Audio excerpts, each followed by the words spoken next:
pendidikan. Guru penggerak menghamba para murid, kreatif rancang pembelajaran.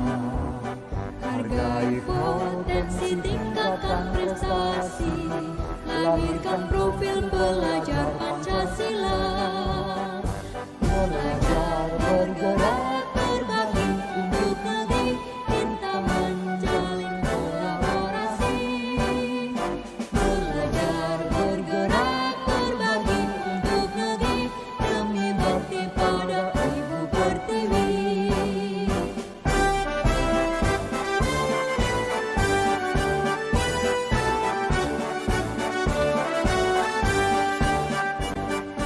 Kuatkan tekad, kuatkan hati, negeri ini memanggil kawan. Belajar bergerak berbagi untuk negeri, guru penggerak majukan pendidikan. Guru penggerak menghamba pada murid, kreatif rancang pembelajaran. Hargai potensi, tingkatkan prestasi, lahirkan profil pelajar Pancasila. Belajar bergerak berbagi untuk negeri, kita menjalin kolaborasi. Belajar bergerak berbagi untuk negeri, demi bakti pada Ibu Pertiwi. Belajar bergerak berbagi untuk negeri, kita menjalin kolaborasi. Belajar bergerak berbagi untuk negeri, demi bakti pada Ibu Pertiwi. Demi bakti pada Ibu Pertiwi.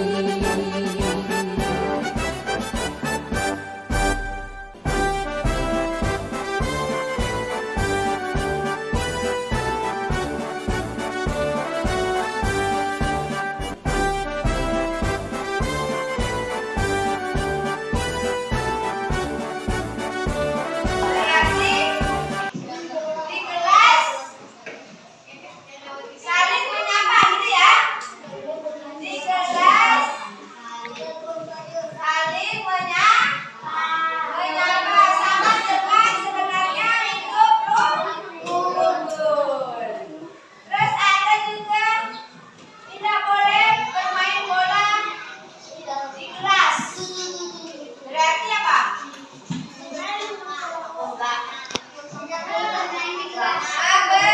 Tidak boleh berlari kan berarti ya? Berarti apa?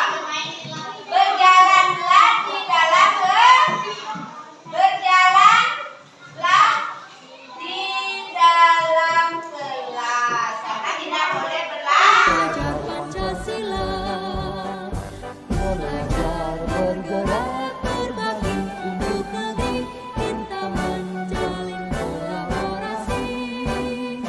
Belajar bergerak berbagi. Salam sejahtera buat kita semua. Di sini saya ingin berbagi pemahaman dan pengalaman tentang penerapan budaya positif di sekolah.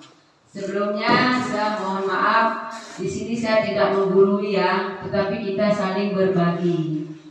Nah, ini perkenalkan ya. Mungkin tahu semua ya, nama saya Dikadek Suryani.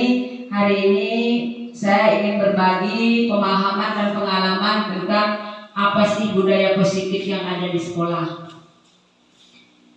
Sebelumnya kita mengenal budaya positif seperti apa, saya ingin kepada Bapak Ibu Guru untuk melakukan kegiatan cobalah buka. Sekarang coba tangan Bapak Ibu dikepalkan ya. Terus rekan cari teman satu di samping. Nah, dua-dua berarti ya. Teman seperti Ibu Sophie sama Bu Roh, misalnya Bu Roh tidak mengepalkan, Bu Sophie mengepalkan. Sekarang Bu Roh berkata, boleh menghardik, boleh membentak, boleh merayu. Apakah Bapak Bapak itu mau membuka kepala tangan Bapak atau tidak.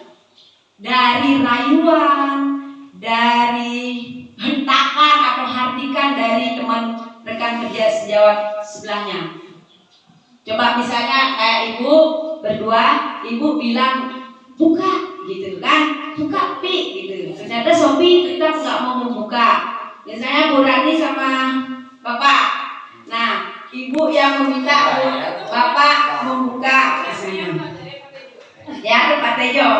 Ya, coba biar lakukan sama biar Pak Gorin bilang ke Pak Ardi, buka Pak kepalan tangan Pian gitu. Pian nggak usah mengepalkan tangan, Pian aja yang menyuruh Pak Ardi. Coba. Buka kepala tangan Pian, Pak. Nah, Sidin tetap bertahan. Terus ada yang lain? Ada nggak yang mau membuka? Misalnya Bu Jun sama Bu Sri, Pian bilang atau Pian rayu atau Pian hardik gimana biar dia mau membuka? Buka tangannya Bu Sri. Ya, secara halus kan rayuan ya. Nah, bagaimana dengan Bapak yang mengepalkan tangannya? Apakah beliau mau membuka atau tidak mau membuka? Nah, mungkin jawabannya bervariasi ya Bapak Ibu ya. Mungkin misalnya kalau saya dibilang buka tangan dia, buka deh. Mungkin saya buka. Itu tergantung pada diri saya. Hari ini kita belajar tentang teori kontrol. Nah, itu ya Bapak Ibu ya. Teori kontrol itu, nih pertanyaannya apakah dalam kegiatan ini sesungguhnya siapa yang memegang kendali atau kontrol untuk membuka menutup kepala tangan kita? Siapa? Yang memegang tangan? Diri sendiri. Nah, itu berarti di nomor 1, soal nomor 1 dan nomor 2 itu pasti bervariasi jawabannya. Ada yang mau membuka, ada yang tidak. Tergantung, misalnya saya kena rayuan dari Bu Sobi, mungkin saya akhirnya bisa membuka. Oh, ada juga walaupun rayuannya seperti apa, tapi dia tidak mau membuka. Itu semua karena apa? Karena kita sendirilah yang memegang kontrol atas kepala tangan kita. Apakah kita membuka atau tidak, itu bergantung pada diri kita masing-masing sesuai dengan kebutuhan dasar. Atau buka ya, harus ada tujuan dan bukan apa-apa, ada kesakitannya dulu. Iya, benar. Apa maksudnya? Nah, inilah Pak, kebutuhan dasar apa sih yang kita perlu? Misalnya, anak-anak ini nanti kita belajar tentang kebutuhan dasar. Dan sekarang kita belajar dulu tentang teori kontrolnya. Nah, ini menurut William Glasser ada kontrol teori. Dalam bentuk teorinya, ilusi guru itu mengontrol murid. Apapun kehendak kita bisa mengontrol. Pada sejatinya itu siswa itu bisa menolak apa yang kita suruh. Nah, itulah fungsinya tadi, tergantung pada dirinya. Anak itu kadang mau dikontrol karena dia bergantung pada gurunya. Tetapi kadang dia itu adalah termasuk kontrol, teori kontrol ya, ilusi guru mengontrol murid. Yang kedua, ilusi bahwa semua penguatan positif efektif dan bermanfaat. Nah, ini penguatan positif atau bujukan adalah bentuk-bentuk kontrol. Segala usaha untuk mempengaruhi murid agar mengulangi suatu perilaku tertentu adalah suatu usaha untuk mengontrol murid tersebut. Dalam jangka waktu tertentu, kemungkinan murid tersebut akan menyadari dan mencoba untuk menolak bujukan kita. Ya, itu. Dan yang ketiga, ilusi bahwa kritik dan membuat orang merasa bersalah dapat menguatkan karakter. Itu bisa kita lakukan. Kenapa sih nak kamu berbuat seperti itu terus? Akhirnya dia merasa bersalah. Kalau dia merasa bersalah berarti kita mengontrol anak itu. Ya? Lanjut. Ilusi bahwa orang dewasa memiliki hak untuk memaksa. Itu yang terjadi biasa. Kita di rumah, dulu terutama di rumah memang menganggap bahwa orang dewasa itu yang benar, gitu ya, mengontrol. Banyak orang dewasa yang percaya bahwa mereka memiliki tanggung jawab untuk membuat murid-muridnya berbuat hal-hal tertentu apapun yang dilakukan dapat diterima selama ada sebuah kemajuan berdasarkan sebuah pengukuran kinerja. Pada saat itu pula, orang dewasa akan menyadari bahwa perilaku memaksa tidak akan efektif untuk jangka waktu panjang. Nah, yang diharapkan nanti setelah kita mengenal budaya positif itu memiliki sesuatu yang positif pada anak dalam waktu jangka panjang. Namun yang seperti ini tidak jangka panjang, dia hanya melakukan dengan terpaksa, tidak tertanam dalam dirinya. Itu. Jadi ini dapat kita lihat bagaimana seseorang bisa berubah dari paradigma stimulus respon kepada pendekatan teori kontrol. Kalau stimulus respon, realita itu kebutuhannya itu sama. Tapi kalau teori kontrol, kebutuhan murid itu berbeda. Itu. Yang selanjutnya semua orang melihat hal yang sama. Kalau stimulus respon menganggap semuanya sama. Sesuatu dilihat semuanya sama. Itu Bapak Andi. Suruh masuk Pak. Selanjutnya setiap orang memiliki gambaran berbeda kalau di teori kontrol.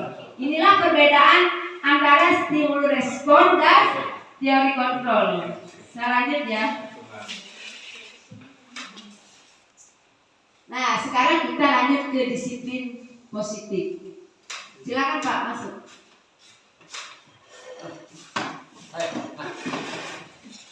Bapak pendidikan kita di Hajar Dewantara mengatakan di mana ada kemerdekaan, disitulah harus ada disiplin yang kuat. Disiplin yang kuat ini yang seperti apa nanti dijelaskan ya. Bukan disiplin kamu harus seperti ini, tidak. Tapi disiplin dalam diri kita ini bisa melakukan secara sadar seperti itu. Jadi kemerdekaannya yang perlu diterapkan. Bagaimana anak-anak itu bisa merdeka. Disiplin internal. Nah, jadi yang kita tanamkan adalah disiplin internalnya, bukan eksternalnya. Misalnya kita membuat peraturan nih. Anak yang datang terlambat pagi tidak masuk kelas, datang terlambat, terus kita suruh lari mengelilingi lapangan. Apakah itu termasuk mendisiplinkan anak? Apakah itu termasuk? Bapak Ibu? Bukan. Ya itu hukuman atau sanksi ya. Nah nanti kita tahu antara hukuman dan konsekuensi itu seperti apa sih gitu. Nah ini diharapkan. Yang kita diharapkan itu adalah disiplin internal anak. Disiplin diri dapat membuat seseorang menggali potensinya menuju kepada sebuah tujuan, sesuatu yang dihargai dan bermakna. Dengan kata lain, disiplin diri juga mempelajari bagaimana cara kita mengontrol diri dan bagaimana menguasai diri untuk memilih tindakan yang mengacu pada nilai-nilai yang kita hargai. Nilai-nilai ini adalah nanti yang ada di keyakinan kelas Bapak Ibu. Nilai-nilai karakter atau masuk juga dalam 6 dimensi profil pelajar. Dia Gosen mengungkapkan bahwa dengan mengaitkan nilai-nilai kebajikan yang diyakini seseorang, maka motivasi intrinsiknya akan terbangun, sehingga menggerakkan motivasi dalam untuk mencapai tujuan mulia yang diinginkan. Nilai-nilai kebajikan apa saja ini ya Bapak Ibu ya? Ini 6 dimensi yang ada pada profil pelajar Pancasila. Ini adalah nilai-nilai kebajikan yang kita terapkan di sekolah, yang kita kaitkan nanti dengan keyakinan kelas. Motivasi perilaku manusia. Nah, motivasi perilaku manusia itu ada 2, ada eksternal, ada internal. Coba Bapak, untuk menghindari ketidaknyamanan atau hukuman, orang biasanya berkata seperti ini. Apa yang akan terjadi apabila saya tidak melakukan itu? Misalnya apa sih yang akan terjadi kalau saya tidak membuat SKP? Itu dia termasuk ke motivasi mana nih? Internal atau eksternal? Ya, eksternal Pak. Ya, eksternal. Kalau orang sampai bilang ini, misalnya Bapak sekolah bilang, biar bikin FPP ya gitu kan. Terus kita bilang, kita nggak bikin, emang apa sih diberi hubungan? Itu Itu adalah eksternal Bapak ya. Jadi apa yang akan terjadi apabila saya tidak melakukan, itu dorongan eksternal. Yang kedua, untuk mendapatkan imbalan atau penghargaan misalnya. Salah satu nih, aku harus bikin ini biar aku dapat piagam, gitu kan? Dapat piala gitu. Hanya itu yang dia inginkan. Berarti masuk apa dia? Ya, eksternal. Ini sebenarnya Bapak Ibu yang harus kita perhatikan, eksternal dan internal dalam mewujudkan disiplin motivasi anak. Yang ketiga, untuk menjadi orang yang mereka inginkan dan menghargai diri sendiri dengan nilai-nilai yang mereka percaya. Misalnya, akan menjadi orang seperti apa sih apabila saya melakukan seperti ini? Nah, itu masuk internal. Sama halnya Bapak Ibu, kalau kita mau melakukan pengembangan diri nih, yang kita peroleh, yang kita inginkan bukan piagamnya tapi ilmunya. Misalnya, aku pengen tahu nih gimana sih caranya menerapkan budaya positif di sekolah gitu. Itu berarti kita sudah masuk ke internal dalam diri kita, ingin memperbaiki diri gitu Bapak Ibu. Jadi yang diharapkan nanti itu ya ini, yang ketiga ini buat anak-anak kita, bukan hanya paksaan, konsekuensi hukuman sehingga dia melakukan hal-hal yang baik seperti itu. Lanjut. Nah, di dalam menumbuhkan motivasi internal itu bisa dilakukan dengan strategi restitusi namanya. Restitusi itu adalah sebuah cara menanamkan disiplin positif pada murid. Apa sih restitusi? Itu sudah ada di situ ya. Bisa Bapak Ibu baca.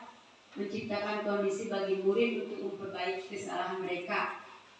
Nah, proses kolaborasi yang mengajarkan murid untuk mencari solusi untuk masalah. Dia membuat masalah, tapi dia bisa juga mencari solusi dari masalahnya. Itu. Penekanannya bukanlah pada bagaimana berperilaku untuk menyenangkan orang lain atau menghindari ketidaknyamanan, namun tujuannya adalah menjadi orang yang menghargai nilai-nilai kebajikan yang mereka percayai. Inilah nanti bagaimana sih kita menjalankan sebuah restitusi di sekolahan untuk menerapkan budaya positif, disiplin positif pada anak-anak. Nah, penerapan restitusi bukan untuk menebus kesalahan anak, namun untuk belajar dari kesalahan. Restitusi itu memperbaiki hubungan. Restitusi juga adalah tawaran, bukan paksaan. Restitusi menuntun untuk melihat ke dalam diri, dan restitusi itu mencari kebutuhan dasar yang mendasari tindakannya. Nah, restitusi diri adalah cara yang paling baik dalam restitusi diri murid belajar untuk mengubah kebiasaan dari kecenderungan untuk mengomentari orang lain, tetapi dia bisa mengomentari dirinya sendiri. Nah, itu yang nanti diharapkan kita bisa menerapkan kebiasaan atau strategi restitusi dalam menghadapi masalah yang dihadapi. Tiga, penguasaan. Yang keempat, kebebasan. Dan yang kelima, kesenangan. Misalnya saya membuka kepala tangan. Saya beri ini duit kamu 100.000 bukan dek gitu. Saya buka tangan.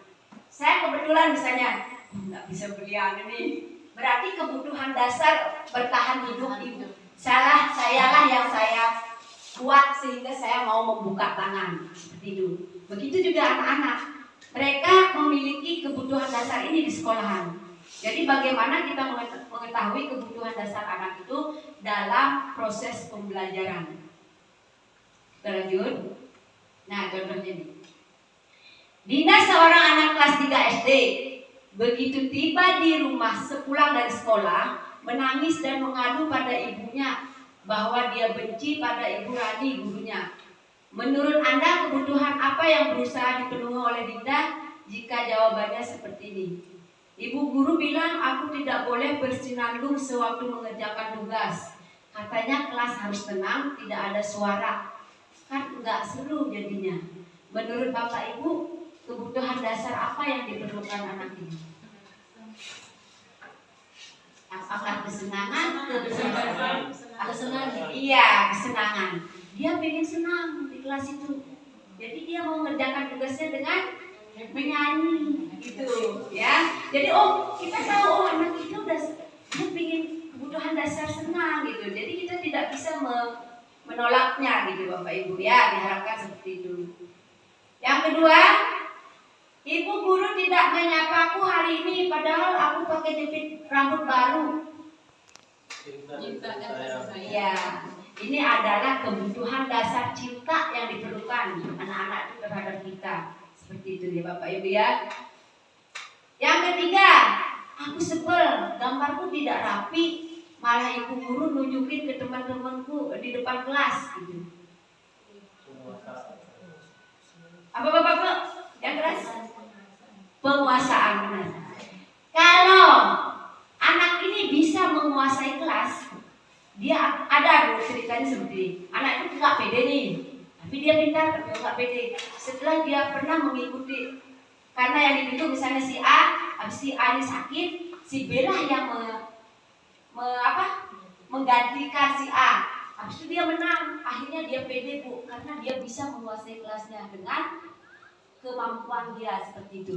Jadi penguasaan, ya. Aku bosan, masa belajarnya cuma gitu-gitu aja, dengerin ibu guru aja ceramah, habis itu istirahat, gitu. Itu menurut dia apa? Kebebasan. Dia. Ini ya Bapak Ibu. Jadi kita harus mengenal kebutuhan dasar anak-anak untuk belajar. Jadi yang diharapkan itu nanti kedepannya kalau kita bisa mengajar sedikit demi sedikit, itu bagaimana sih anak-anak ini mau ngapain sih di kelas gitu. Jangan hanya kebetulan karena kita orang dewasa pasti kita menganggap kita nih yang berkuasa di kelas, bukan seperti itu ya. Tapi kita dan anak-anak itu sama, mereka harus membuat sebuah pembelajaran dengan sebelumnya dia maunya ngapain seperti itu. Itu diharapkan kedepannya kita bisa mengenal kebutuhan dasar anak. Kita lanjut ya Bapak Ibu ya. Sekarang kita masuk ke 5 posisi kontrol. Ada 5 posisi kontrol yang harus kita tahu menjadi seorang guru. Biasa, penghukum, pembuat merasa bersalah, menjadi teman, pemantau, dan manajer. Nah, ini mungkin tidak saya jelaskan. Kita langsung aja ke nonton videonya yang gimana sih penghukum, bagaimana sih menjadi teman dan menjadi manajer yang terakhir.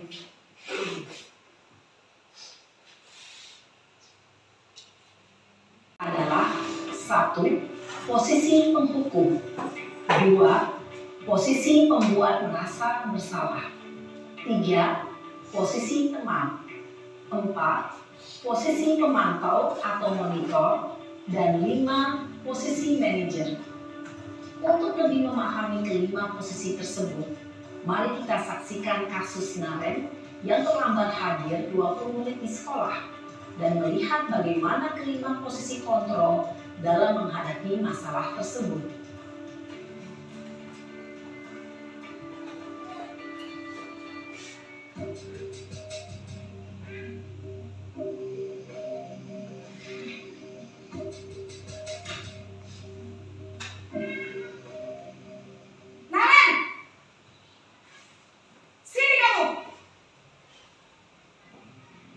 Selamat pagi, Bu.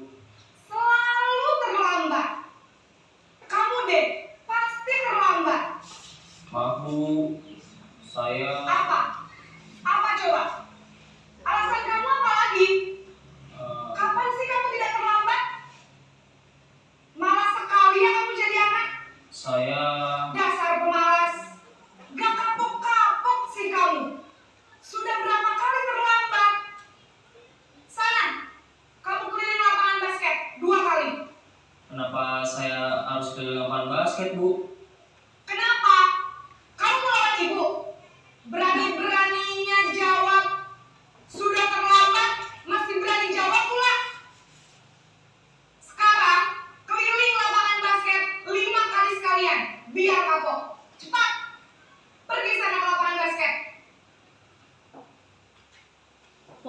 penghukum biasanya berbicara dengan nada tinggi, menghardik, menunjuk-nunjuk, menyakiti, dan menyindir.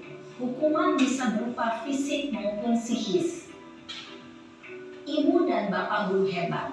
Dampak yang terjadi pada murid ketika guru berada pada posisi penghukum adalah murid cenderung akan memberontak, bahkan menyimpan dendam.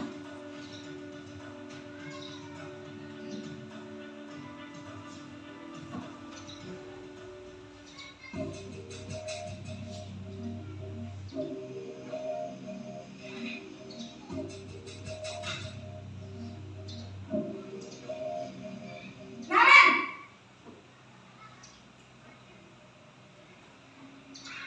Selamat pagi Bu. Naren, kamu kenapa terlambat lagi, nak? Ya Tuhan, Naren. Kamu senang ya bikin ibu susah ya? Kalau kamu terlambat lagi, nanti ibu yang ditegur bapak kepala sekolah, nak. Disangka ibu tidak bisa membina kamu. Duh, gimana ini? Maaf Bu. Duh, Gusti Naren. Kamu suka ya kalau ibu ditegur bapak kepala sekolah? Terus, sekarang ibu harus tulis apa yang di buku absen? Ini kamu sudah sering terlambat loh. Ibu harus apa coba? Maaf Bu. Maaf sekali. Ya sudah, lain kali jangan bikin ibu susah lagi ya nak ya. Ibu tidak akan kuat lagi kalau kamu begini terus. Bisa jantungan kalau ibu tegur bapak kepala sekolah. Sana cepat ke kelas. Maaf ya Bu. Maaf sekali.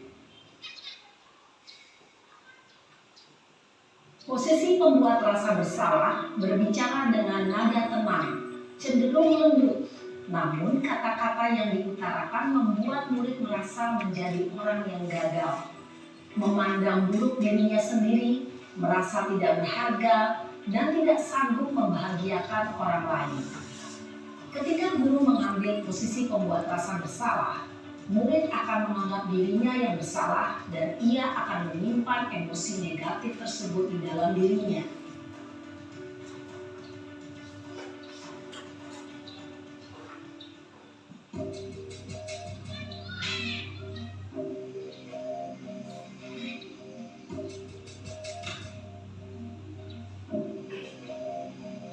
Naren!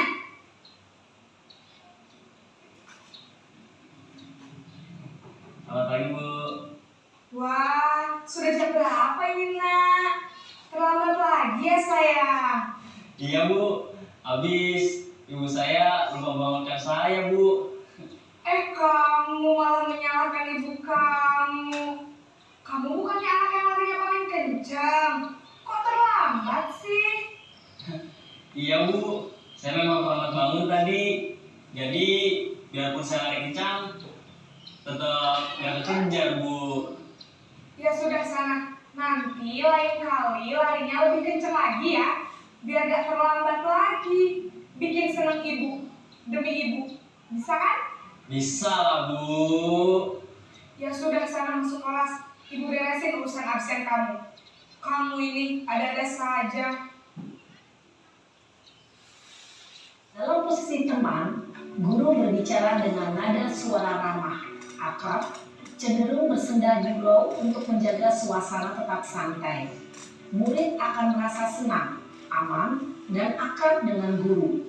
Identitas yang tercipta adalah identitas sukses atau berhasil. Namun, perlu diingat, karena ini masih dorongan eksternal, maka ada faktor ketergantungan dari murid kepada orang tertentu. Disiplin positif yaitu budaya positif, ada keyakinan kelas yang harus kita buat terlebih dahulu untuk menjalankan kita sebagai posisi manajer. Nah, mengapa kita keyakinan kelas tidak peraturan kelas? Pertanyaan pemantiknya, mengapa kita harus pakai helm? Menurut Pian, Bapak Ibu, kenapa kita harus pakai helm? Menjaga keamanan, keselamatan. Ada nggak yang bilang biar tidak ditangkap polisi? Ada sebagian seperti itu ya. Nah, ini mengapa kita harus pakai masker? Biar menjaga kesehatan. Nah, di sini dapat kita lihat keselamatan dan kesehatan itulah menjadi keyakinan kita sehingga kita memakai helm dan masker. Nah, di mana keyakinan itu tumbuh dari dalam diri kita, bukan dari luar.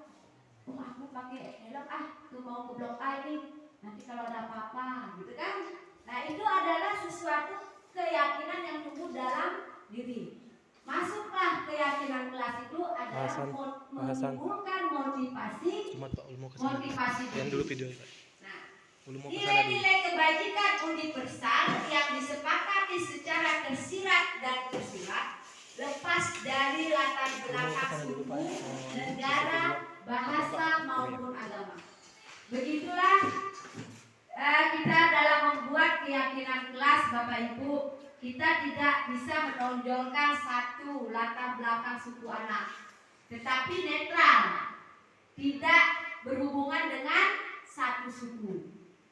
Jadi keyakinan kelas yang kita buat itu masuk nanti ke nilai-nilai kebajikan universal. Kebajikan universal yang bagaimana yang diharapkan di sekolah? Yang berprofil pelajar Pancasila, 6 dimensi itu Bapak Ibu, ya. Sehingga yang dibuat itu adalah keyakinan kelas, bukan peraturan kelas. Keyakinan kelas bersifat lebih abstrak daripada peraturan yang lebih rinci dan konkret. Keyakinan kelas berupa pernyataan universal.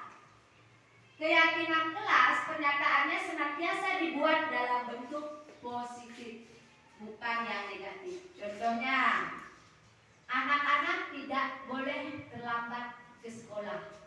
Itu harus kita buat ke kalimat positif, yaitu tepat waktu. Jangan bilang tidak terlambat, gitu ya. Keyakinan kelas hendaknya tidak terlalu banyak sehingga mudah diingat dan dipahami oleh semua warga kelas.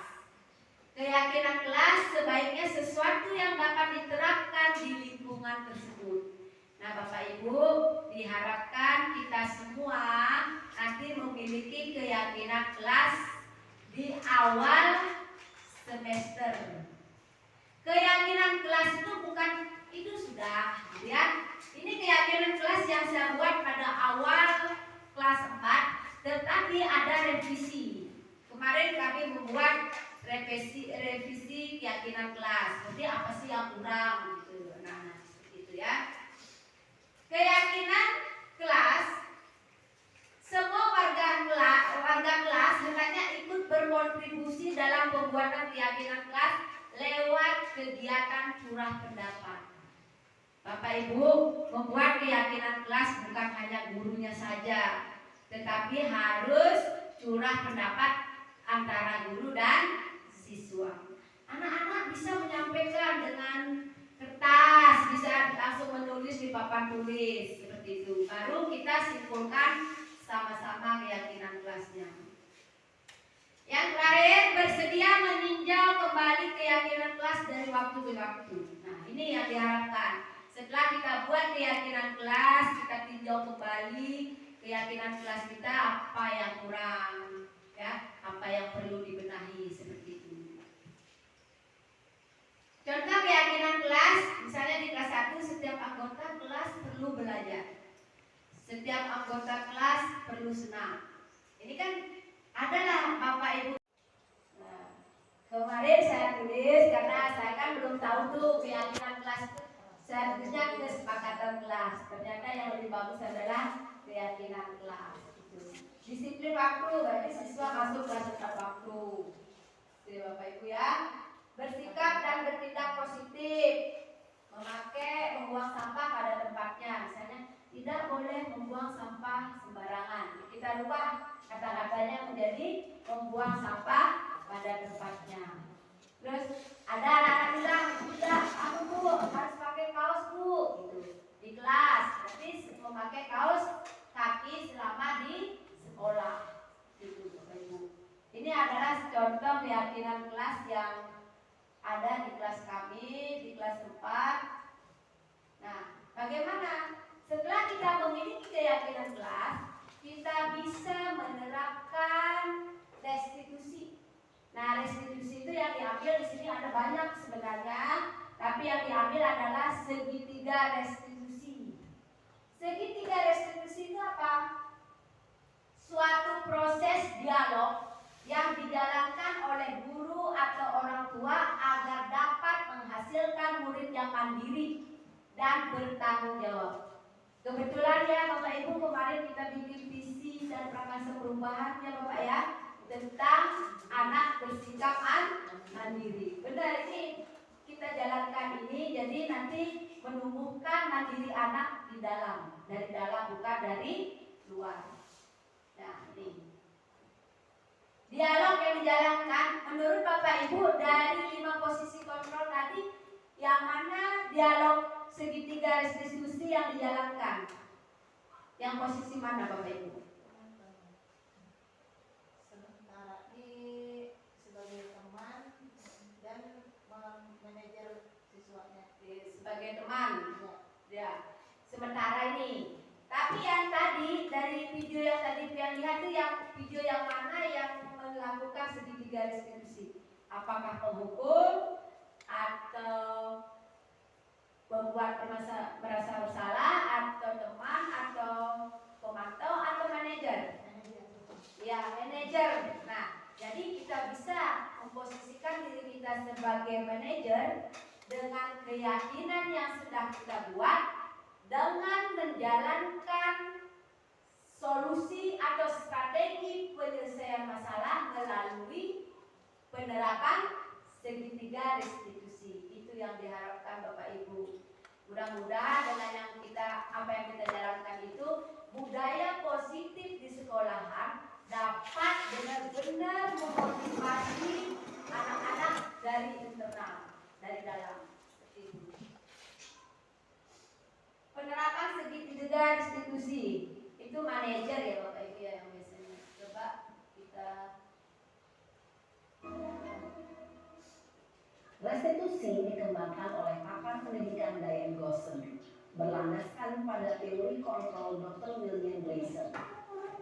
Segitiga restitusi adalah suatu proses dialog yang dijalankan oleh guru atau orang tua agar dapat menghasilkan murid yang mandiri dan bertanggung jawab.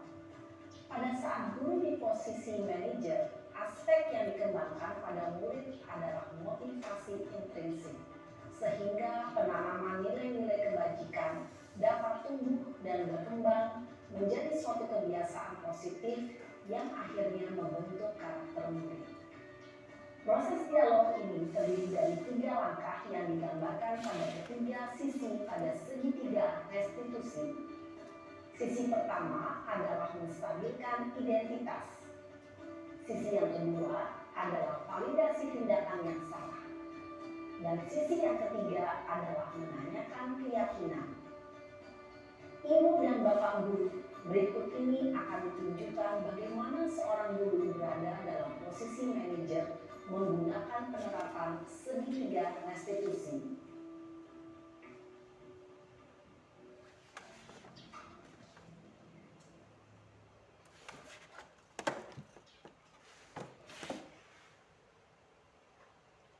Siang Sarah. Siang Pak. Sudah lama gak ketemu Sarah? Kenapa hari ini ada di sini? Kesel Pak, kesel banget. Masa aku dikatain tukang fitnah Pak? Ya aku marah lah. Aku balik katain Eka di depan kelas. Kesel banget. Oh, Bapak juga akan marah apabila ada yang menuduh Bapak seperti itu. Kemudian, pada saat itu, kamu mau melakukan apa? Ya saya langsung ngatain Eka lah Pak. Kesel banget. Saya bentak-bentak dia di depan teman-teman lain. Oh, begitu. Pasti kamu melakukan seperti itu karena suatu alasan tertentu, kan? Iyalah, masa saya diam saja Pak? Ya saya bela diri lah. Masa saya dituduh tukang fitnah? Ya, wajar lah. Mempertahankan harga diri itu sesuatu yang penting buat kamu. Untung kamu tidak bertindak lebih gegabah lagi. Hanya membentak-bentak. Iya, Pak. Untung saya masih bersabar dan hanya meminta saja. Sudah gemes padahal, saya pasti bela diri lah. Ya, pasti ya. Tapi kamu memilih untuk tetap bertahan dan bersabar. Kamu memilih untuk tidak berbuat lebih parah lagi, bukan? Iya. Nah, sekarang coba kita lihat lagi tindakan kamu yang bentak-bentak Eka di kelas. Tindakan kamu itu kira-kira sesuai dengan keyakinan kelas atau prinsip kamu tidak? Enggak lah, Pak. Capek, Pak, jadi pengarah. Jadi keyakinan atau prinsip mana yang kurang sesuai dengan keinginan kamu? Ya, saya sebenarnya sangat menghargai orang lain. Mungkin saat itu saya menjadi emosi, jadi tidak menunjukkan sikap itu. Kamu meyakini tidak? Menghargai orang lain itu penting buat kamu. Yakinlah, Pak. Iya, setuju. Kita harus saling menghargai. Namun, ada juga keyakinan yang kita sepakati yang perlu kita jalankan apabila kita sedang marah, bukan? Ya, saya bisa lebih proaktif, mulai dengan diri sendiri. Saya bisa jadi lebih bersabar, mengambil waktu jeda untuk berpikir mau apa selanjutnya. Kira-kira kamu bersedia memperbaiki masalah ini tidak? Bersedia, Pak. Kalau kamu memperbaiki masalah ini, kamu akan menjadi orang seperti apa? Saya akan menjadi orang yang bertanggung jawab kali ya, Pak. Dan senantiasa proaktif. Iya, menurut kamu bagaimana rasanya menjadi orang seperti itu? Ya nyaman lah, bangga bisa bersabar dan menahan diri. Baiklah kalau begitu. Yuk kita pikirkan bagaimana memperbaiki masalah ini.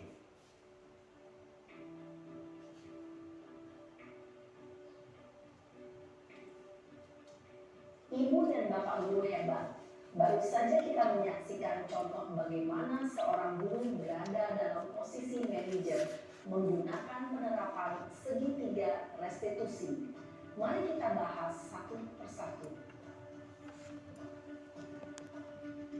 Pada sisi pertama, menstabilkan identitas berdasarkan pada prinsip bahwa membuat kesalahan adalah bagian dari proses pembelajaran.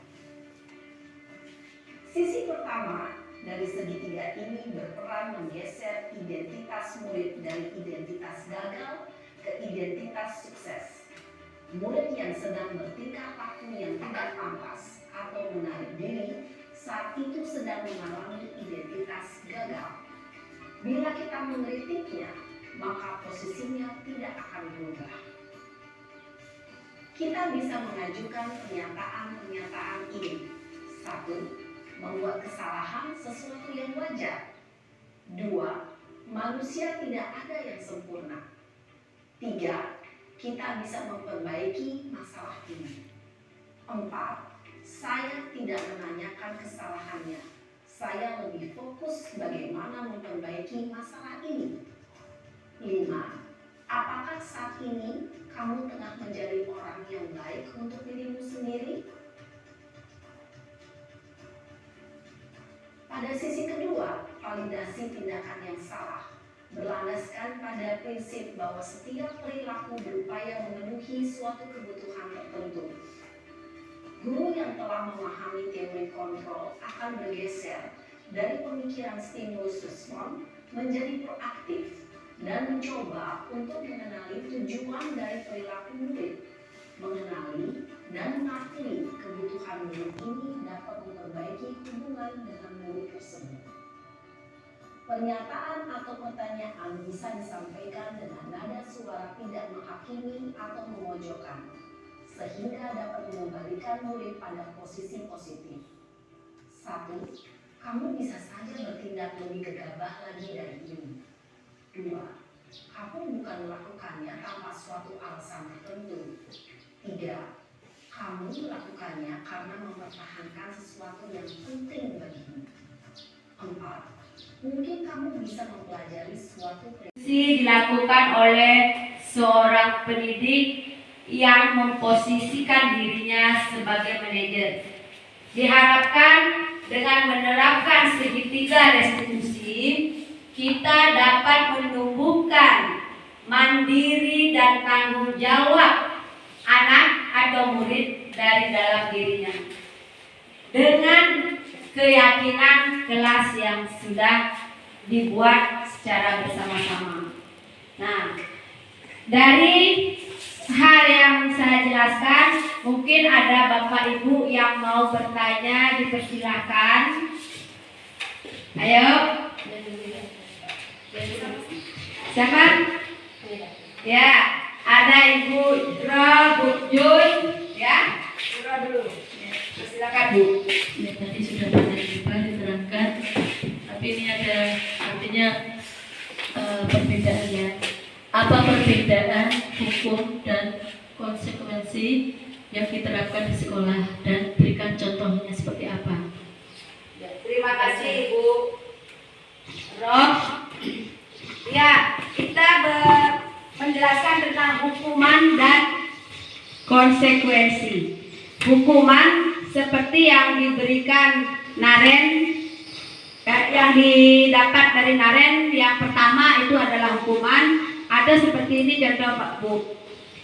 Sesuatu yang gara-gara anak datang terlambat, tak kita memberikan hukuman, gitu ya. Misalnya si A datang terlambat, kita suruh lari keliling lapangan, itu adalah hukuman. Tetapi pada posisi anak itu olahraga, dia datang terlambat, terus disuruh lari keliling, itu bukan hukuman, tetapi konsekuensi, karena berhubungan dengan materi yang akan mereka pelajari. Itu kalau kita belajarnya seperti bahasa Indonesia, misalnya saya hari Senin PKN, datanglah misalnya si Randy lambat 20 menit misalnya baru datang, terus saya menyuruh dia berdiri di tiang bendera, itu adalah hukuman Ibu. Tetapi pas misalnya di hari Jumat kan olahraga, si Iqbal datang terlambat, terus disuruh lari sama Pak Ardi sebanyak dua aja, nggak berat gitu, cuma 2 keliling lingkaran lapangan, itu bukan hukuman tetapi konsekuensi. Itu karena apa yang dia dapatkan itu berhubungan dengan materi yang dia sampaikan, yang dia dapatkan nanti anak-anak, seperti itu Bapak Ibu. Jadi antara hukuman dan konsekuensi itu berbeda. Terima kasih. Mungkin sudah jelas kah belum Ibu? Ya, terima kasih. Ada lagi? Ya, silakan Bu.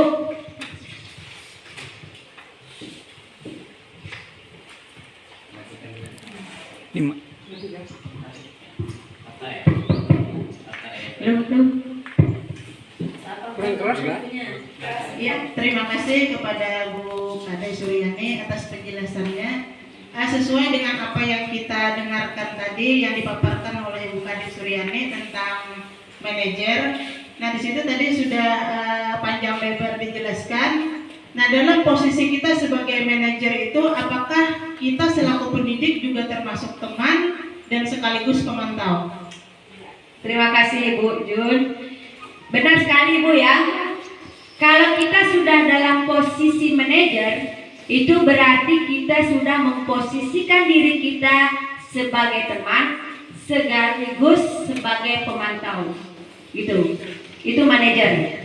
Tetapi sebagai manajer itu harus dapat menyelesaikan dengan segitiga restitusi, yaitu yang pertama menstabilkan, yang kedua memvalidasi, dan yang ketiga menghubungkan keyakinan kelasnya dengan apa yang dia lakukan. Itu. Terima kasih Bu. Mungkin ada yang kurang? Ya, terima kasih. Ada yang lain? Ayo Pak Tejo, persilakan.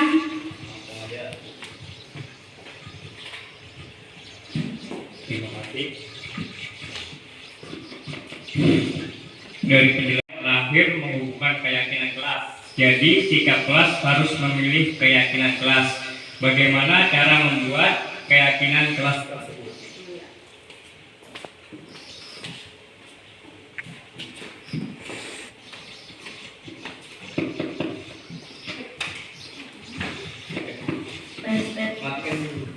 Buktikan dulu satu. Nggak bisa bareng aja. Cek.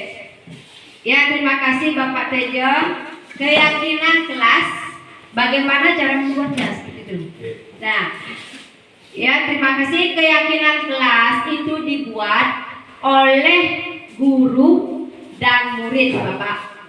Berarti dia menyampaikan curah pendapat, bukan hanya guru yang membuat. Kan biasanya kalau kita membuat peraturan kelas, gitu ya Bapak ya, kita yang menentukan.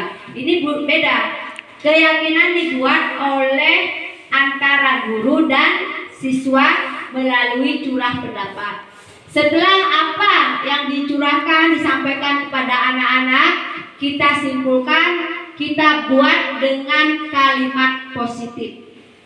Kalimat positif itu agar memudahkan anak. Misalnya tepat waktu datang sekolah, berarti dia tidak boleh terlambat kan? Kalau tidaknya kan negatif Pak. Jadi rubahlah kalimat itu menjadi kalimat yang positif seperti itu Bapak. Contohnya ini ya Bapak ya, disiplin waktu itu adalah keyakinan kelas 4. Berarti saya jelaskan disiplin waktu maksudnya apa? Siswa masuk kelas tepat waktu. Berarti tidak boleh datang terlambat. Tapi tidak boleh datang terlambat itu kita rubahlah menjadi kalimat positif. Seperti itu Bapak. Gimana? Masih kurang paham? Ya, terima kasih ya Bapak. Ada yang lain? Ya, dari Bapak Gori ya, dipersilakan. Nah, baik, di sini saya ingin memberikan tanggapan. Namun saya tidak akan bertanya tentang apa yang sudah dipaparkan oleh Bu Kade tadi. Saya hanya ingin memberikan sedikit tanggapan dari budaya positif yang sudah disampaikan Bu Kade tadi. Dari pemaparan yang disampaikan, budaya positif di sekolah diterapkan merupakan langkah atau strategi untuk menuntun siswa dalam berbudi pekerti luhur.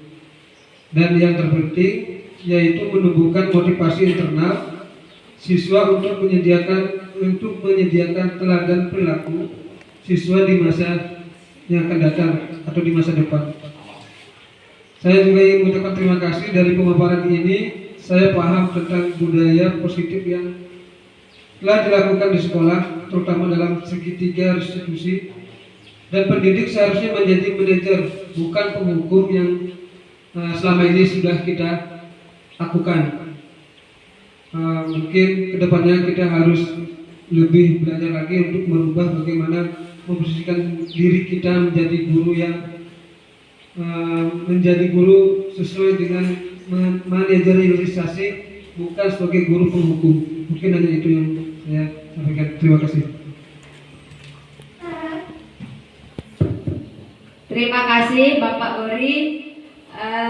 Ada yang lain? Bapak? Ya Bapak sedikit aja Bapak.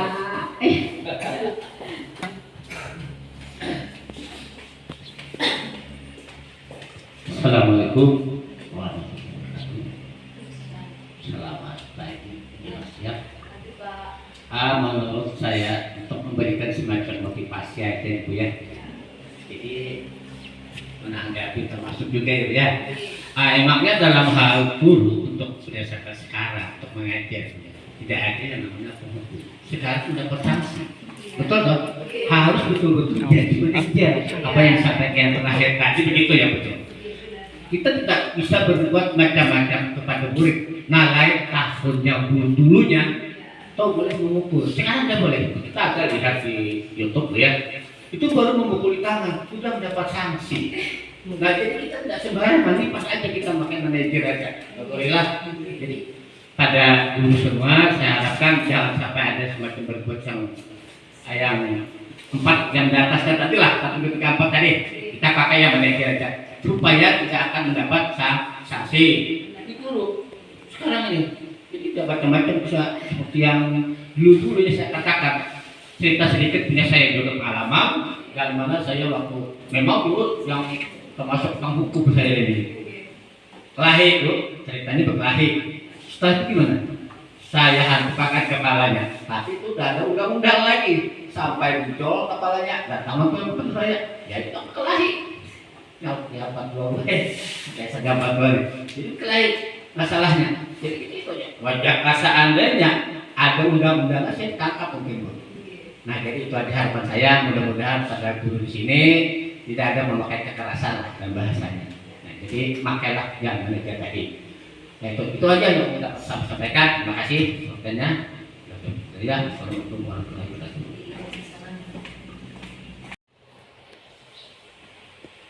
Terima kasih Bapak Kepala Sekolah karena memberikan tanggapan dan arahan serta motivasi kepada Bapak Ibu guru di sekolah untuk memposisikan diri kita sebagai seorang manajer.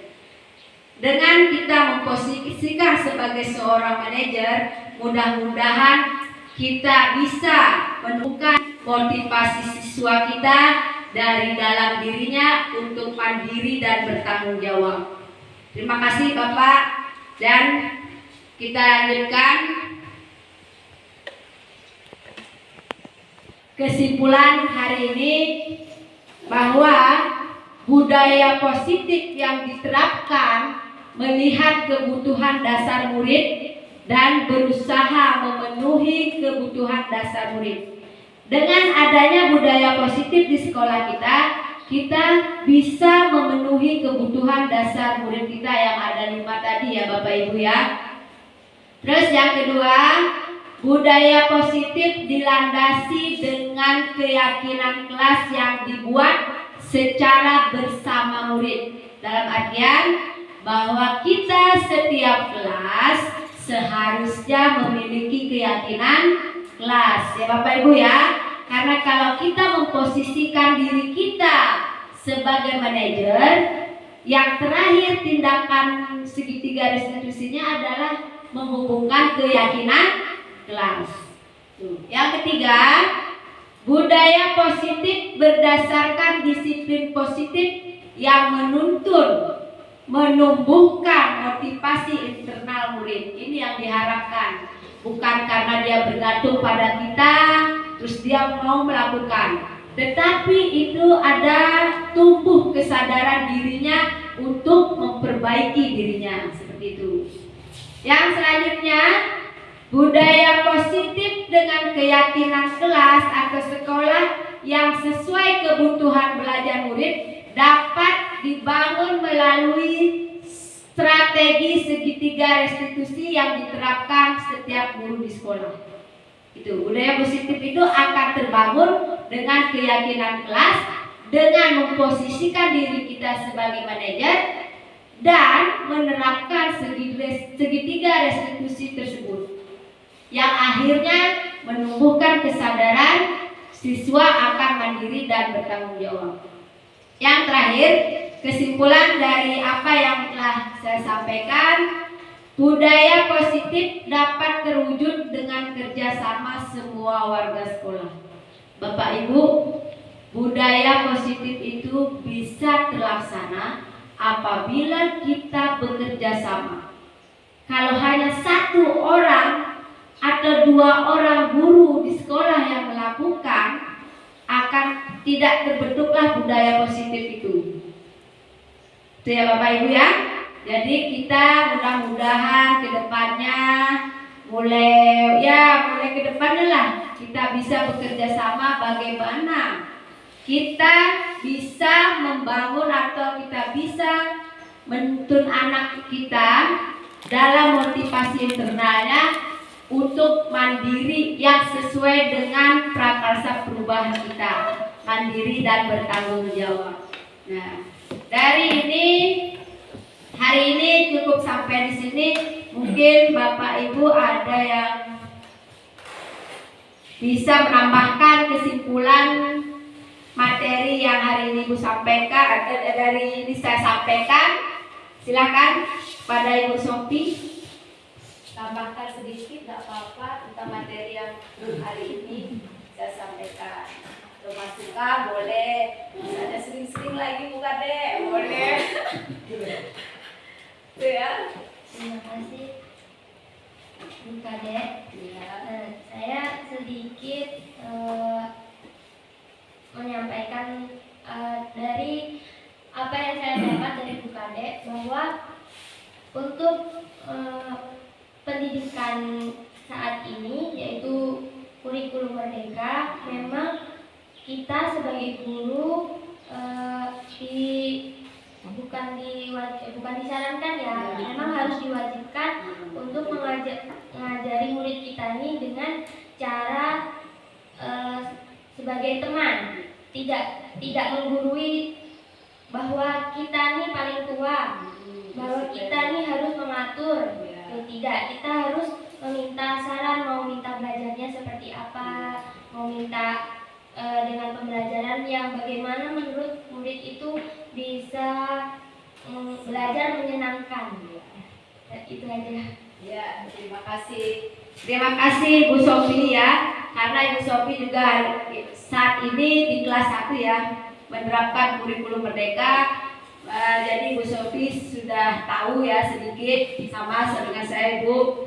Kita sudah tahu bahwa untuk melaksanakan pembelajaran besok, kita harus menentukan dulu hari ini, besok anakku mau belajarnya seperti apa sih. Misalnya kayak di kelas saya ini, makanya seni. Itu yang harus kita lakukan di dalam pembelajaran, karena kita bukan hanya mengontrol siswa, tetapi kita itu manajer juga sebagai teman dan sebagai pemantau gitu. Di dalam posisi manajer itu udah lengkap, ada teman, ada pemantaunya Bapak Ibu. Jadi itu yang diharapkan. Mudah-mudahan ya Ibu Sofi ya, kita bisa terus menjalankan, walaupun namanya anak-anak, karakteristik anak itu berbeda. Tetapi dalam perbedaan, misalnya kayak Ibu paling banyak siswanya siapa? Bu Jun. Berapa Bu? 36. Siswa dia ini sekarang 29, 36 siswa, berarti 36 kepala. Bukan berarti kita membuat metode sebanyak 36, bukan. Tetapi kita bisa dari 36 itu ada 3 cara misalnya. Kita harus tahu kemampuan anak itu apakah di struktur yang kurang memahami atau sedang atau tinggi. Jadi ada 3 bisa kita lakukan dengan pengelompokan kelompok diskusi misalnya gitu. Yang sudah bisa berarti lebih sedikit untuk arahan kita. Yang kurang bisa itu lebih banyak memerlukan arahan kita. Waktu yang berbeda itu ada, bukan kita tidak adil, itu malahnya adil. Nah itu yang salah satu Bu ya. Kita adil itu berarti bukan sama semuanya untuk siswa, bukan sama. Tetapi mana siswa yang kurang mampu pemahamannya, itu waktunya lebih banyak dengan dia. Kita itu lebih banyak sama mereka dibandingkan mereka yang sudah mampu pemahamannya. Itu yang adilnya Bapak Ibu. Bukan adil itu harus sama semua kita sama siswa, itu bukan. Tetapi dengan cara kita berbeda itu yang adil sebenarnya. Nah, terima kasih ya Bu Sofia. Itu adalah sedikit masukan bahwa kita menjalankan kurikulum merdeka, kita harus mencari tahu dulu anak itu maunya seperti apa gitu. Itu kebutuhan siswa ya. Itu ke gaya belajar siswa yang harus kita ketahui. Nah, terima kasih. Ada yang lain ingin menyampaikan Ibu Ratni? Bapak ada? Cukup? Nah, hari ini cukup sampai di sini.